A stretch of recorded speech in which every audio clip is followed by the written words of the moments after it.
with Esme! Hi, I'm Esme, and today we're going to be reading another great book called Ada Twist Scientist by Andrea Beaty, illustrated by David Roberts. Let's get started!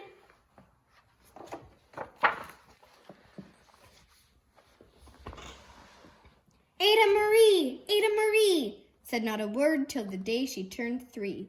She bounced in her crib and looked all around, observing the world, but not making a sound. She learned how to climb and made her big break, with a trail of chaos left in her wake. She ran through the day, chasing each sound in sight, and didn't slow down till she conked out at night. Her parents were frazzled, but tried not to freak, as Ada grew bigger and still did not speak.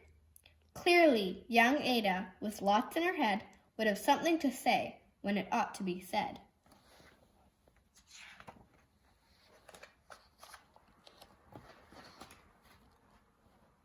That's just what happened when Ada turned 3. She tore through the house on a fact-finding spree and climbed up the clock just as high as she could. Her parents yelled, "Stop!" as good parents would. Ada's chin quivered, but she did not cry. She took a deep breath and simply asked, "Why?" Why does it tick and why does it talk? Why don't we call it a granddaughter clock? Why are there pointy things stuck to a rose? Why are there hairs up inside of your nose? She started with why and then what, how and when. By bedtime she came back to why once again. She drifted to sleep as her dazed parents smiled at the curious thoughts of their curious child, who wanted to know what the world was about. They kissed her and whispered, "You'll figure it out."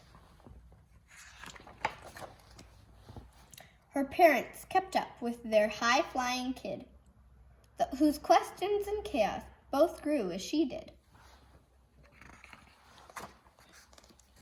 Even Miss Greer found her hands were quite full when young Ada's chaos wreaked havoc at school.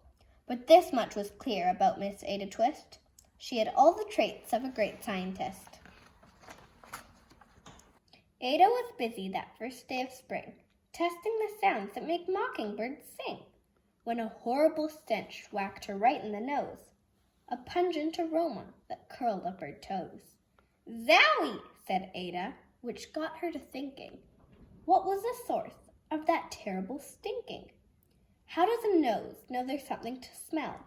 And does it still stink if there's no nose to tell? She rattled off questions and tapped on her chin. She'd start at the start where she ought to begin. A mystery, a riddle, a puzzle, a quest. This was the moment that Ada loved best. Ada did research to learn all she could of smelling and smells, both the stinky and good. One hypothesis Ada thought could be true. The terrible stink came from Dad's cabbage stew.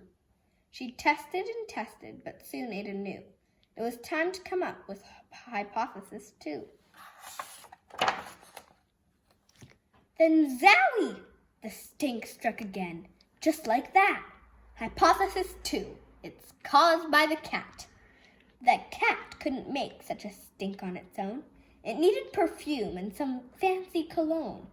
So young Ada tested. The test was a flop. She started again, but her parents yelled, "Stop!" Ada Marie, to the thinking chair now! By the time we count 3. "Enough," said her mother. "That's it," said her dad. Her parents were frustrated, frazzled, and mad. "Why?" Ada questioned. Her mother said, "No." "What?" said Ada queried. Her father said, "Go! You've ruined our supper. You've made the cat stink. Enough with your questions. Now sit there and think." She looked at her parents. Her heart turned to goo. Poor Ada Twist didn't know what to do.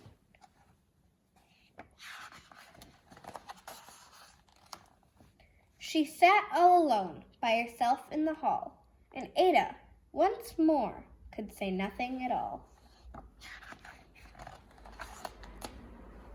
And so Ada sat, and she sat, and she sat, and she thought about science and Stu and the cat, and how her experiments made such a big mess. Does it have to be so? Is that part of success? Are messes a problem? And while she was thinking, what was the source of that terrible stinking? Ada Marie did what scientists do.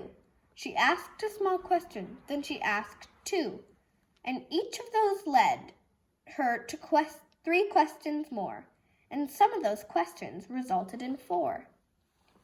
As Ada got thinking, she really dug in. She scribbled her questions and tapped on her chin. She started at why and then what, how and when. At the end of the hall, she reached why once again.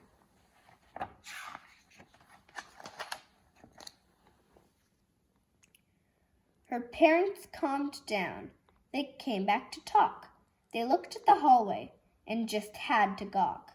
No patch of bare paint could be seen on the wall. The thinking chair now was the great thinking hall.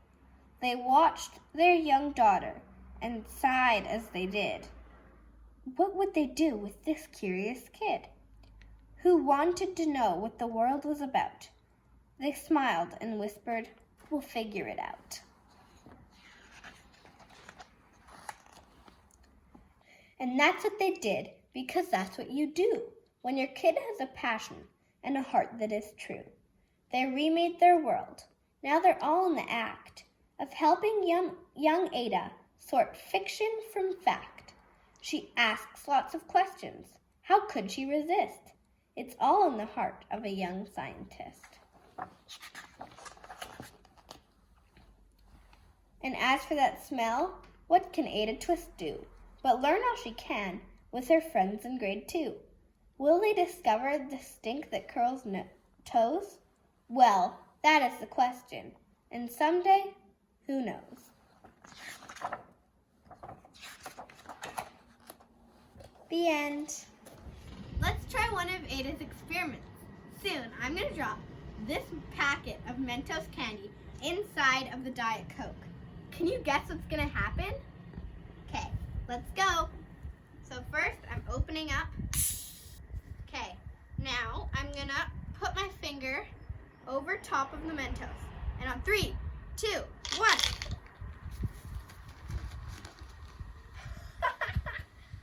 We're going to try this experiment again because last one was a little bit disappointing. So this time we have a bigger bottle of Coca-Cola and we have a funnel. I made a little funnel. So let's just get right to it. Just like that. And now we're going to place these right over top. Ready? 3, 2, 1.